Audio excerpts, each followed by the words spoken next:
নিঃস্ব অবস্থায় কি দোয়া করতে পারেন একজন মানুষ, এই দোয়াটা শিখে নেন, ইনশাআল্লাহ আপনার জীবনের সমস্ত সংকট কেটে যাবে ইনশাআল্লাহ।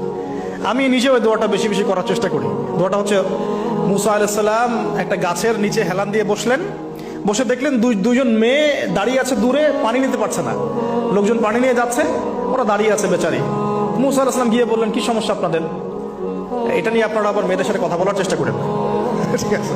তো মাহারাম গায়রা মাহারাম মেনে চলে। তারা বললেন যে আমাদের বাবা অনেক বৃদ্ধ মানুষ, আমরা পানি নিতে পারি না যতক্ষণ না আমাদের কম পানি নিয়ে চলে যায়। মুসা আলাইহিস সালাম তবে একটু বললাম না, ফিজিক্যালি খুব স্ট্রং ছিলেন, থাকে না বডি বিল্ডার, সামনে গিয়ে কথা বলে সরো পানি দিতে দাও, তখন মানুষ একটু মূল্যায়ন করে না। তো মুসা আলাইহিস সালাম এভাবে পানি নিয়ে দিলেন এবং বাছুরদেরকে পানি পান করালেন, করিয়ে গাছের নিচে এসে বসে আছেন।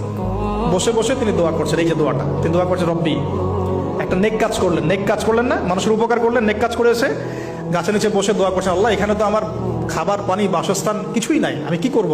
রব্বি ইন্নী লিমা আনজালতা ইলাইয়া মিন খায়রিন ফাকির, রব্বি ইন্নী লিমা আনজালতা ইলাইয়া মিন খায়রিন ফাকির। আবার বলেন, রব্বি ইন্নী লিমা আনজালতা ইলাইয়া মিন খায়রিন ফাকির। অর্থ হচ্ছে, হে আল্লাহ, তুমি তোমার পক্ষ থেকে আমার উপরে যে নিয়ামতগুলো দিবে, আমি এর জন্য ফকির হয়ে বসে আছি। আল্লাহ অর্থ বুঝে পড়বেন ভাই, নামাজ রোজা হজ জাকাত যাই করেন আল্লাহর ওয়াস্তে অর্থ বুঝে পড়বেন। অর্থ বুঝে পড়লে আপনার ইবাদতের স্বাদ পাবেন, তৃপ্তি পাবেন, আল্লাহর সাথে কানেকশন হবে, আল্লাহর নূর পাবেন, মাআরিফত পাবেন, সত্য স্বপ্নও দেখবেন তখন ইনশাআল্লাহ। তখন শুয়ে শুয়ে সত্য স্বপ্ন দেখবেন ইনশাআল্লাহ। আল্লাহ পাক তৌফিক দান করে দেন।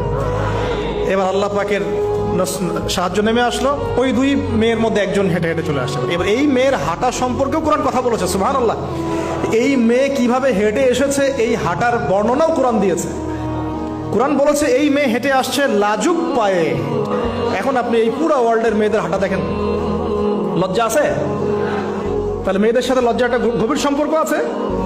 এই মেয়ের প্রশংসা আল্লাহ পাক কোরআনে করলেন, লাজুক পায়ে, লাজুক ভঙ্গিতে, অবনত নয়নে সে হেঁটে আসলো। এখন আপনি কেলে যান, গো টু খেল, আপনাদের টুইন টাওয়ারে যান, দেখেন সবার হাঁটা